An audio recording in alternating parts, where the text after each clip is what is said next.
Sir, U T I ಅಂದ್ರೇ ನಾವು simple ಆಗಿರೋವಂಥದ್ದು ಅಂತ ಅಂದ್ಕೊಂಡಿರ್ತೀವಿ. ಸಾಮಾನ್ಯವಾಗಿ ಎಲ್ಲರೂ ಫೇಸ್ ಮಾಡ್ತಾರೆ ಅಂತ. ಅದರಲ್ಲೂ ಕೂಡ 2 ವಿಧ ಇದೆ, ಕಾಂಪ್ಲಿಕೇಶನ್ಸು ಇದೆ, ಗಂಭೀರ ಸಮಸ್ಯೆ ಆಗಿಯೂ ಕೂಡ ಇದು ಟರ್ನ್ ಆಗುತ್ತೆ ಅನ್ನೋದನ್ನು ಹೇಳ್ತಾ ಇದ್ರಿ. ಸೊ ಈ ಸಿಂಪ್ಟಮ್ಸ್ ಅಂತ ನೋಡಿದಾಗ ಸಿಂಪಲ್ ಯು ಟಿ ಐ ಇದೆ ತಗೊಳ್ಳೋಣ. ಫಸ್ಟ್ ಯಾವ ರೀತಿಯಾದಂತಹ ಪ್ರೈಮರಿ ಸಿಂಪ್ಟಮ್ಸ್ ಇರುತ್ತೆ ನೋಡಿ? ಈ ನಾವು ಲ್ಯಾಬ್ ರಿಪೋರ್ಟ್ಸ್ ಜೊತೆ ಈ ಸಿಂಪಲ್ ಯು ಟಿ ಐಯಲ್ಲಿ ಸಿಂಪ್ಟಮ್ಸು ತುಂಬ ನೋಡಬೇಕಾಗತ್ತೆ.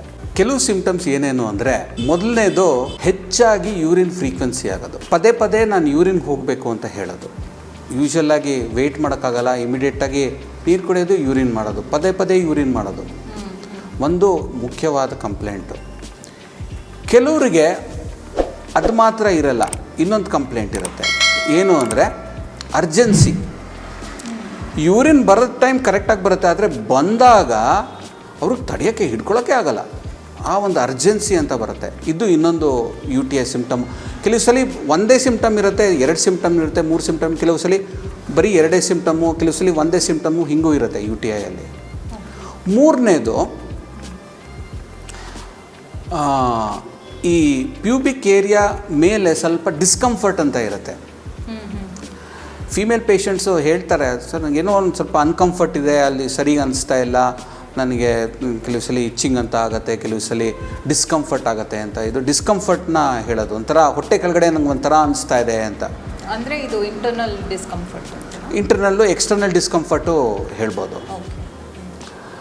ಆಮೇಲೆ ಇನ್ನೊಂದು ಏನು ಅಂದರೆ, ಯೂರಿನ್ ಮಾಡುವಾಗ ಉರಿ ಬರೋದು, ನೋವು, ಉರಿ, ಬರ್ನಿಂಗ್ ಇರ್ಬೋದು, ಅಥವಾ ಒಂಥರ ಪೇನು ಇರ್ಬೋದು. ಇದು ಇನ್ನೊಂದು ಸಿಂಪ್ಟಮ್ಮು.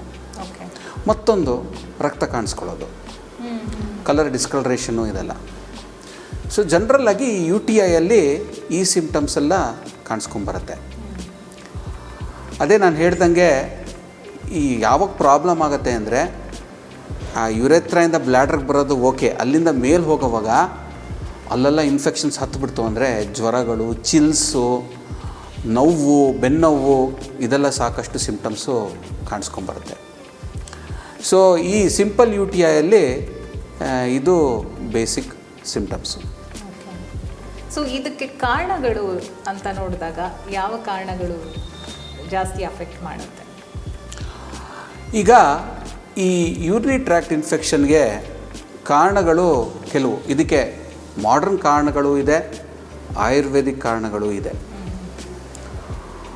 ಮಾಡರ್ನ್ ಕಾರಣಗಳು ಏನೇನು ನೋಡ್ಬೋದು ಅಂದರೆ, ನಾನು ಹಿಂದೆ ಹೇಳ್ದಂಗೆ ಈ ಮೋಷನ್ ಗೋಯಿಂಗ್ ಏರಿಯಾಯಿಂದ ಕೆಲವು ಸಲ ಇನ್ಫೆಕ್ಷನ್ಸ್ ಮೇಲೆ ಹತ್ತಿಬಿಡುತ್ತೆ.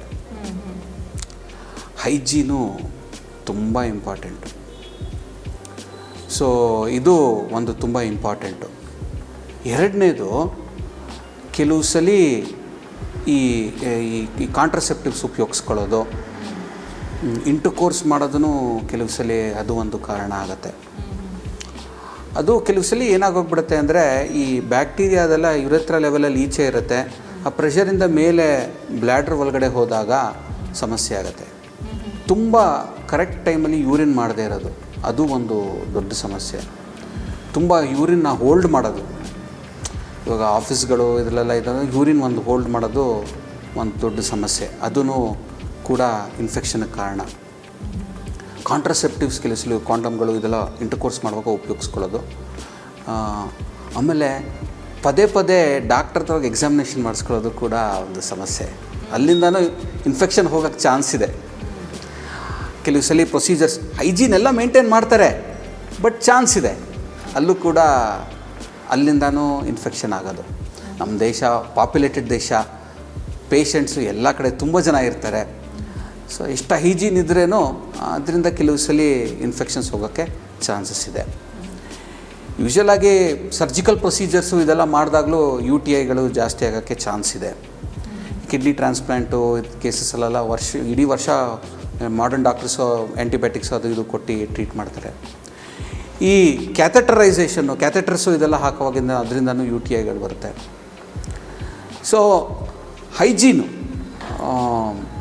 ಈ ಅಂಡರ್ ಗಾರ್ಮೆಂಟ್ಸು ಇದೆಲ್ಲ ಸರಿಗೆ ವಾಶ್ ಮಾಡದೇ ಇದ್ದರೆ, ಕೆಲವು ಸಲ ಸಮ್ಮರಲ್ಲಿ ತುಂಬ ಹೀಟ್ ಇರುತ್ತೆ.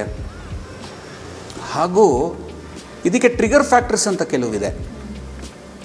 ಒಂದು ಡಯಾಬಿಟೀಸ್ ಟ್ರಿಗರ್ ಫ್ಯಾಕ್ಟರು, ಮತ್ತೊಂದು ಆ್ಯಂಟಿಬಯೋಟಿಕ್ಸ್ ಯೂಸಸ್ ಟ್ರಿಗರ್ ಫ್ಯಾಕ್ಟ್ರು. ಕೆಲವು ಸಲ ಆ ಹೆಲ್ತಿ ಲೇಯರು ಇದನ್ನೆಲ್ಲ ತೆಗೆದುಬಿಡುತ್ತೆ, ಅದರಿಂದ ಬ್ಯಾಕ್ಟೀರಿಯಲ್ ಇನ್ಫೆಕ್ಷನ್ಸು ನುಗ್ಗುತ್ತೆ. ಸೊ ಇದು ಒಂದು ತುಂಬ ಇಂಪಾರ್ಟೆಂಟ್ ವಿಚಾರ.